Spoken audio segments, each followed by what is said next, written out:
দেখেছি গতকাল নির্বাচন হয়েছে, গতকালের আগ পর্যন্ত হারুন ভাই আপনাদের মাঝে আসার পরে যেই অনুভূতিটা আপনাদের ছিল, নির্বাচিত হওয়ার পরে যদি এই মুহূর্তে হারুন ভাই আপনাদের কাছে আসে, আপনাদের এই মুহূর্তটা কেমন লাগবে সেই অনুভূতিটা কি একটু জানাবেন?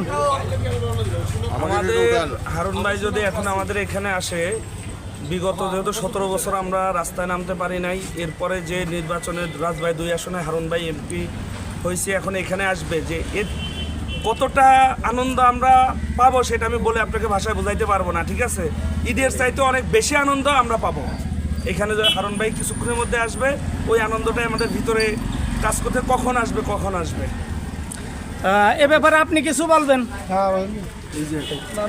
আপনার আমাদের হচ্ছে এখানে পিছনের যত আমাদের কষ্টগুলো ছিল, এখন হারুন ভাইকে আমরা সামনে পাইলে আমাদের সেই কষ্টটা অনুভূতি আমরা আনন্দকে উল্লাসিত, মানে আমরা সবাই মানে এর থেকে ভাষায় আর প্রকাশ করার মতো না।